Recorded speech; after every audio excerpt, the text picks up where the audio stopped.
দর্শক, ঢাকা ৬ আসনে চলছে ধানের শীষের প্রচারণা। এ নিয়ে জানাতে সরাসরি যুক্ত হচ্ছেন সহকর্মী AH হিমেল। হিমেল, কর্মসূচিতে নেতাকর্মীদের উপস্থিতি কেমন দেখছেন?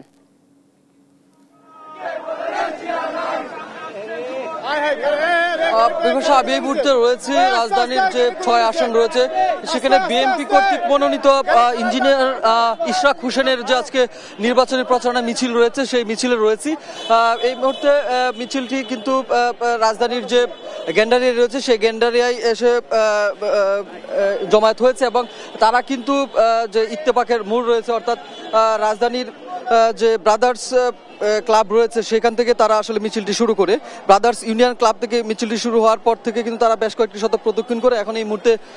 রাজধানীর গ্যান্ডারিয়ায় কিন্তু মিছিলটি এসে থামে এবং আমাদেরকে যেটি তারা জানিয়েছেন এই মিছিলটি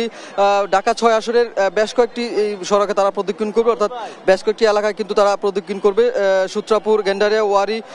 কোতোয়ালির কিছু অংশ এবং বংশালের কিছু অংশ জুড়ে কিন্তু তারা বিভিন্ন সড়কে এই নির্বাচনী প্রচারণায় এই মিছিলটি চলমান রাখবে তেমনটাই বলেছেন এবং এইখানকার যে নেতাকর্মীরা রয়েছেন এবং সমর্থকরা রয়েছেন তাদের সাথে কথা বলেছি। তারা যেটি বলছেন যে নির্বাচনী যে প্রচার অর্থাৎ ত্রয়োদশ নির্বাচন যে ফেব্রুয়ারিতে হওয়ার কথা রয়েছে সেই নির্বাচনকে কেন্দ্র করে নির্বাচনের যে আমেজ সেটি কিন্তু ইতিমধ্যে ফুটে উঠেছে এবং হাজার হাজার নেতাকর্মী কিন্তু আমরা দেখতে পাচ্ছি এই মুহূর্তে এই যে ইশরাক হোসেনের যে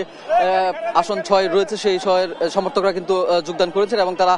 রাজধানীর যে বিভিন্ন সড়ক রয়েছে সেই সড়ক কিন্তু তারা প্রদক্ষিণ করছে। আমরা মিছিল চলাকালীন সময়ে ইশরাক হোসেনের সাথে কথা বলার চেষ্টা করি। তিনি যেটি বলছেন যে আগামী নির্বাচনের যে আমেজ এবং যে আনন্দমুখর পরিবেশ সেটি ইতিমধ্যে শুরু হয়েছে এবং তিনি যেটি বলছেন বিগত ১৭ বছর যাবৎ অপেক্ষমান বাংলাদেশের মানুষ বিশেষ করে ঢাকার মানুষ ওনার যে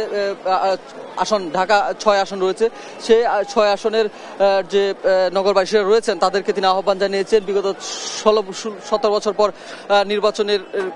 যে ভোট দেওয়ার যে আগ্রহ মানুষের সেটি কিন্তু ফুটে উঠেছে এবং তিনি আশা করছেন যে সামনে ত্রয়োদশ নির্বাচনে এই ঢাকা ৬ আসন থেকে তিনি নির্বাচিত হবেন এবং তিনি কিন্তু দলের নেতাকর্মীদের নিয়েই সেই সুবাদে কিন্তু নগরবাসীকে আহ্বান জানাচ্ছে এবং ধানের শীষ মার্কায় প্রত্যেকে তারা ভোট দেওয়ার কিন্তু আহ্বান জানিয়েছেন এবং সেই মিছিলটি কিন্তু এই মুহূর্তে রাজধানীর বিভিন্ন সড়কে প্রদক্ষিণ করছে। দেখতে পাচ্ছেন আপনারা এই মুহূর্তে মিছিলের যে